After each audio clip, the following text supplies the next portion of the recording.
저는 사실 많이 떨고 왔어요. 떨어가지고 여기 로비에서 30분 전부터 제가 오늘 어떻게 이야기하고. 아, 진짜요? 그래서 어떻게 중답을 해야 되겠는데 막 이렇게 쉽게 나가니까 저도 좀 마음이 편합니다. 다음부터 내가 좀 준비를 좀 해야 되겠습니다. 우리 방송이 좀 이상하다, 그죠? 네, 저희가 지난 시간에 궁금한 점 있으면 댓글 남겨주세요 했는데요. 경매 최고 장점은 싸게 사는 것이겠죠. 근데 요즘 다들 경매라고 하네요. 그래서 다들 경매를 열심히 하더라고요. 사실 메리트 자체가 없는 요즘입니다. IMF 때가 맞아요. 아마 기억날 겁니다. 비슷했죠? 맞습니다. 네네. 그때는 경매가 할 때 한 기일에 한 300건도 들어온 것도 있었습니다. 네네. 보통 올해는 보통 지금, 몇 개 정도 되죠? 지금 상상을 못 하지요. 요즘 같은 경우에는 뭐 30건 뭐 이렇게 진행되지만 많아도 30건, 뭐 15건, 30건 네네. 정도죠. 그럼 10시에 시작해서 11시에 이제 뚜껑 열면 몇 시까지요? 그때는 오후 3시가 넘어서까지 끝났는데요. 야. 그 운동하신 선수 누구라면 아시겠죠? 그분 건물이 많이 나오는데 키 크신 그분. 맞습니다. 네, 그 농구하신 건물이 분? 그때 낙찰된 걸로 제가 알고 있습니다. 네네. 빨간 건물이지요. 야, 그때 시세책 많이 보셨겠어요. 그때 사셨으면. 현장 실물을 보시면 진짜 고수를 이렇게 분별하실 수 있나요? 그거는 아닙니다. 제가 그 고수라는 것이 이제 경매법정에 오래 다니고 경매 물건을 많이 접촉해 본 사람들이, 그리고 또 경력이 오래된 사람들이 막 고수 이렇게 이야기를 하는 걸로 알고 있는데요. 그래서 제가 개인적으로 말하는 고수는, 제 혼자서 생각하는 고수는 초보자라도 물건을 잘 해가지고 수익을 내면은 그분이 고수입니다. 좀 황당한 경우도 있습니다. 제가 보니까 어떤 몇 개 분들은 말씀해 주세요. 어떤 분들은 정말 수표 한 장으로 가져왔어요. 1등이 맞습니다. 예. 근데 자세히 보니까 그 수표에 지점장 도장이 안 찍힌 거예요. 그게 말이 되나요? 그러니까요. 은행에서 그거를 떼줄 때는 당연히 자기네들이 해서 알아서 줘야 되는 거 아니에요? 이런 경우에는 보통 무효가 없는데 끝다리가 100단위 5자라든지 4자가 있는 거 있지 않습니까? 네. 100단위. 다시 말해서 수표 보증금은 10분의 1이니까 네. 끝다리도 500원이라고 해와야 되잖아요. 눈이 침침하고 노안인강 그럴 수도 있으니까 순간적으로 은행 직원한테 끝다리 500을 까먹고 그래서 오신 분도 있어요. 그래서 자세히 보면 500원이라는 그게 없어가지고 무효가 되는 경우도 있어요. 저는 처음에 입찰을 갔을 때요. 네네. 경매를 갔을 때 이거를, 그러니까 보통 뭐 예를 들면 9천만 원짜리다. 그러면은 이렇게 900만 원 10분의 1, 900만 원짜리 수표 한 장으로 하는 거잖아요. 네네네. 근데 저는 그걸 모르고 이걸 현금으로 해야 되는 줄 알았어요. 예. 그래서 그 은행 직원이 이거를 돈을 어떻게 드릴까요? 그랬더니 제가 몰라서 마치 여행 가는 거 마냥 큰 거 8장이랑 작은 거 몇 장 주세요. 이렇게 해서 돈을 받아온 적이 있어요. 그 현금을 가져오면 세우려면 상당히 힘듭니다. 현금을 가져왔을 때는 그 입찰함, 그 투입구라 하지요. 그 플라스틱 흰 거, 그 투입구에 들어가지를 못해요. 그래가지고 한때는 막, 그 위에 올리나가지고 눈으로 계속 보고 있었고, 막 그런 적도 있습니다. 보증금 있는데. 봉투를 넣는 그 함이 되게 작잖아요. 우리 투표하듯이. 네네. 네, 아예 보증금을, 내가 보증금을 잘못 갈 수 있다는 그런 두려움 때문에 아예 그 보증금보다 많이 내면 어때요? 맞습니다.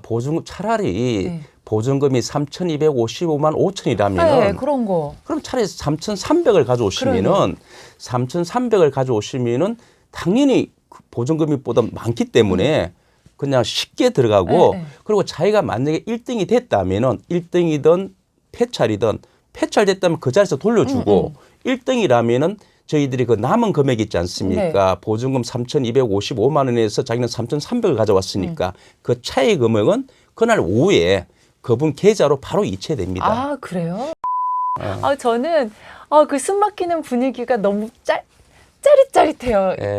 네, 맞습니다. 그 입찰법정에서 사람들이 있어가지고 나름대로 경쟁도 하고 또 자기들끼리 또 서로 아는 얼굴끼리 또 만나고 그래요. 왜냐하면은 뭐 카페라든지 뭐 우리가 뭐 구독자님들께서도 맞아요. 잘 아시겠지만 다 학원도 다니고 동영상도 보고 서로가 또 스터디도 같이 하는 분들도 있어가지고 법정에 자기가 사는 물건은 자기가 이야기를 안 하잖아요.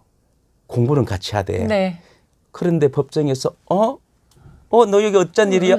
이렇게 하다가 나중에는 이제 11시 10분 돼서 벨이 울리지 않습니까? 자, 입찰을 종결합니다 하고 이제 잠시 후 개찰을 시작합니다. 뭐 이렇게 되면은 이제는 서로 다 끝났잖아요. 그때서 얼마 썼어? 아니죠. 혹시 그 집 아니야? 뭐 이런 식으로. 그 경매 물건을 검색할 때도 사실 조회수도 같이 보게 되거든요. 그렇죠. 그럴 수도 이 있겠습니다. 물건이 얼마나 인기 있는지 그것도 사실 또 걱정이 되는데 경매 물건을 가장 쉽고 편하게 볼 수 있는 뭐 사이트나 방법을 알려주신다면요? 예를 들자면은 오늘 특정 법원에서 특정 사건이 진행하고 있는데 여기에 몇 명이 들어왔냐, 누가 얼마를 낙찰받았냐, 그거를 빨리 올려야 됩니다. 그래서 법정에서 그런 옥션이라는 그런 분들이 이 나름대로 딱 앉아가지고 이렇게 노트북에다가 막 이렇게 하는데 그 일 하시는 분들이었구나. 굉장하지요. 이거는 대법원 홈페이지보다 더 빨라요. 내 말이. 맞습니다. 저는 대법원 홈페이지에서 그날 결과가 발표 안 나고 그 다음 날쯤 볼 수 있어서 너무 답답했었어요. 그래서 그런 홈페이지 특정 그 옥션 팀들이 나름대로 굉장히 하기 때문에 어느 분들은 이름 말씀하셔도 돼요. 저희는 뭐 예, 알겠습니다. 네, 돈을 뭐 받지 않았으니까. 맞습니다. 네. 뭐 굿 옥션, 지지 옥션, 뭐 스피드뱅크라든지 뭐 두인 경매 참 많습니다. 한 4, 5년 전에 있었던 이야기인데요. 이게 실제 있었던 이야기입니다. 어떤 낙찰하는 분이 낙찰을 했어요. 낙찰을 했는데 그분이 이제 떨어졌어요. 83,585 비슷한 사건이 있었는데 그 봉투로 들어갔던 거야. 입찰부에 분명히 번호가 틀리지 않습니까? 그런데 그 사람들이 많은 와중에서 사람들이 많고 빨리 진행하다 보니까 순간적으로 그 번호가 뭐 실수로 빨리 지나갈 수 있지 않습니까? 반드시 우리가 경매 법정에 가서도 일단 봉투를 낼 때까지는 굉장히 긴장하고 맞습니다. 내고 나면 되게 풀려가지고 막 커피도 마시고 오고 막 나갔다 오고 이러는데 그게 아니라 내 봉투가 제자리에 제대로 들어갔는지 제대로 분류가 됐는지. 문제는 뭐냐면은 이게 주차난도 그렇고 본인이 좀 너그럽게 좀 시간을 갖고 오셔야 되는데 뭐 저도 마찬가지입니다. 저도 마찬가지고 모든 사람들이 조금 시간에 더 촉박성을 하다 보니까 10분 남가라고 뛰어오가지고 뭐 숨이 넘어가는 식으로 된 상태에서 헐레벌레 적다 보니까 그날따라 2개를 사야 되는데 봉투 2개가 바뀐 거야. 다시 하면서 봉투는 잘 적었는데 입찰 보증금이 바뀌고 심부름 오신 중에서도 기억이 나는 게 하나가 있네요. 중학교 3학년짜리가 왔어요. 미성년자가 되나요? 맞습니다. 미성년자 경매가 돼요? 미성년자는 본인이 입찰은 안 됩니다. 미성년자 본인은 살 수가 없어요. 단 미성년자가 살 때는 법정 대리인이 오셔야 됩니다.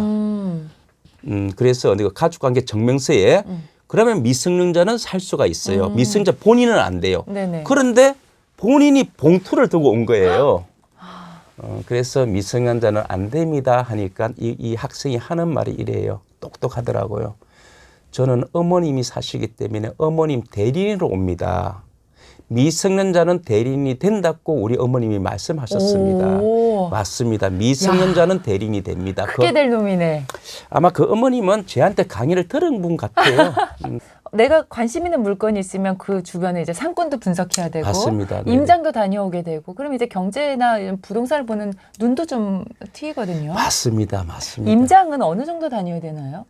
임장은 많이 가면 갈수록 좋는데 어떻게 현장을 보지도 않고 임장을 가지도 않고 그걸 어떻게 사냐. 위성사진으로 이렇게 보면 안 되나요?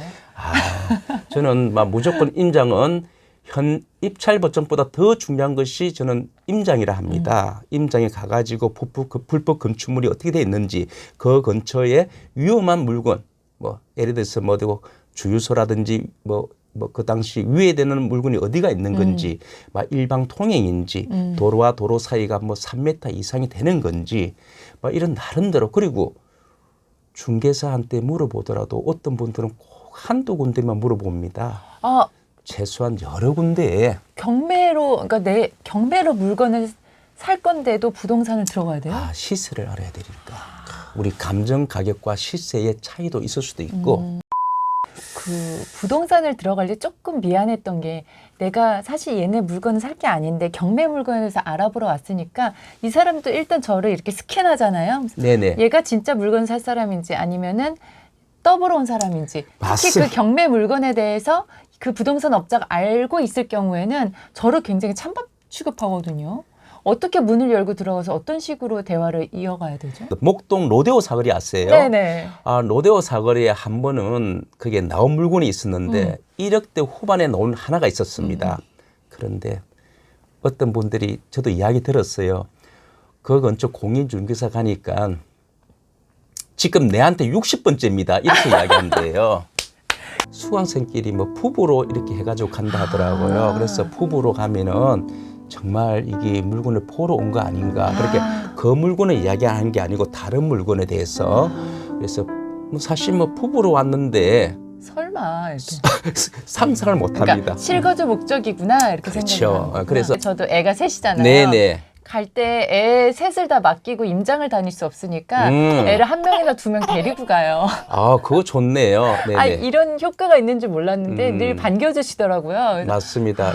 예. 그게 그렇구나. 제가 뭐 이렇게 애를 업고 막 이렇게 힙시트 하고 막 이러고 가니까 이 중개사분이 좀 더 적극적으로 알려주려 하면은 아무래도 그 아기를 데려가야 되지 않을까. 관리실에서 저희가 낙찰받아서 기쁜 마음으로 이사를 갔어요. 근데 딱 되면서 이거 내세요. 이러면 어떻게 해야 되나요? 그거는 제가 한 것이 제가 사용한 것이 아니기 때문에 제가 내는 것은 아니지 않습니까? 뭐 전기를 끊겠어요. 이러면. 그 참 옛날 이야기 같은데요. 지금 그렇게 마시는 분이 없는 걸로 알고 있는데 만약에 했다면은 전기를 끊겠다, 엘리베이터를 끊겠다, 업무 방해가 됩니다. 제가 절대 그거는 있을 수가 없는 일입니다. 최근에 제가 임장을 갔어요. 네네. 근데 그 집의 관리비가 몇 년이 밀려서 무려 관리비가 미납이 2천만 원이에요. 맞습니다. 그런 경우 그럴 때는 여의도라든지 조금 강남이라든지 막 서초동 이런 조금 추상 복합 건물이라든지 큰 데는 많이 밀려 있습니다. 그래서 이걸 보고 이 물건 자체에 저는 너무 손을 뗐거든요. 근데 그럴 필요가 없는 거네요, 그러면? 그런데 이제 관리소에서는 자기들이 이제 돈을 받기 위해서 나름대로 노력하는데 문제는 관리소에서 애초에 이분들이 관리비를 내지 않을 경우에는 관리비에 대한 소송을 해야 되는데 자기들이 직무를 안 했잖아요.